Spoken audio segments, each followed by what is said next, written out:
2024 हा वर्ष खरंच खूप क्रेझी होता, ज्यामध्ये आपल्याला काही अप्रतिम आणि काही बोगस सिनेमे दिसलेत. तर आता 2024 मध्ये काही शेवटचे आठवडे उरलेत. तर यावर्षी म्हणजेच 2024 मध्ये सगळ्यात जास्त कमाई करणारे कोणते मराठी सिनेमे आहेत, चला बघूयात. 10व्या नंबरवर आहे अल्ल्याड पल्ल्याड. मित्रांनो, आता हॉरर कॉमेडी सिनेमे हे तर ट्रेंडिंग मध्ये आहेतच. तर आपल्याच मराठी फिल्म इंडस्ट्री मधला एक हॉरर कॉमेडी सिनेमा, ज्यामध्ये 3 मित्र एका बेटावर फसलेले असतात आणि या 3 मित्रांची काय वाट लागेल हे बघून आपल्याला धम्माल मजा येणार आहे. तर या सिनेमाने आतापर्यंत 4 कोटी 6 लाखाची कमाई केली आहे. 9व्या पोझिशनवर आहे घरात गणपती.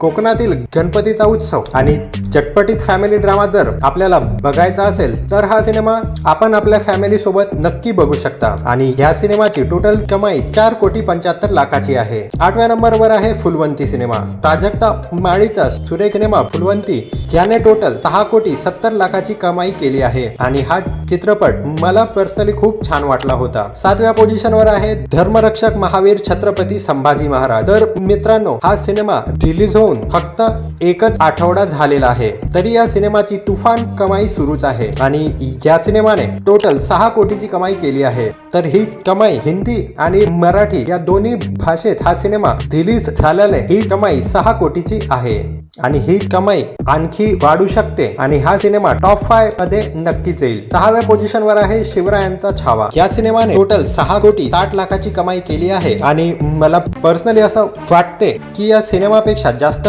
कमाई धर्मरक्षक महावीर छत्रपती संभाजी महाराज हा सिनेमा नक्कीच करेल. आपल्याला या दोन्हीपैकी कोणता सिनेमा जास्त आवडला कमेंट मध्ये नक्की सांगा. 5व्या पोझिशनवर आहे ओले आले. नाना पाटेकरांच्या बाप लेकाच्या रोड ट्रिपवर आधारित असलेला हा सिनेमा होता आणि या सिनेमाने टोटल 8 कोटी 6 लाखाची कमाई केली आहे. आता मित्रांनो, सगळ्यात जास्त कमाई करणाऱ्या टॉप 3 आणि 4थ्या पोझिशनवर धर्मवीर 2 आणि ध्युना फर्निचर हे चित्रपट आहेत, ज्यामध्ये धर्मवीर 2 या चित्रपटाने 16 कोटीची कमाई करून हा चित्रपट 3ऱ्या पोझिशनवर आहे आणि ध्युना फर्निचर या चित्रपटाने 14 कोटीची कमाई केली आहे आणि हा चित्रपट 4थ्या पोझिशनवर आहे. 2ऱ्या पोझिशनवर नवरा माझा नवसाचा 2 हा सिनेमा आहे, ज्या चित्रपटाने आतापर्यंत 24 कोटी 40 लाखाची कमाई केली आहे आणि पहिल्या पोझिशनवर नाचगा घुमा हा चित्रपट आहे, ज्याची कमाई टोटल 27 लाखाची आहे. तर हे होते टॉप 10 मराठी सिनेमे ज्यांनी सगळ्यात जास्त कमाई केली आहे. तर यातील खूप सिनेमे असे आहेत जे मोस्टली फॅमिली ड्रामा आणि कॉमेडीवर रिलेटेड आहेत आणि त्या चित्रपटांची सगळ्यात जास्त कमाई आहे. त्यामुळे फॅमिली कॉमेडी ड्रामाचे सिनेमे हे 2025 मध्ये नक्कीच दिसतील.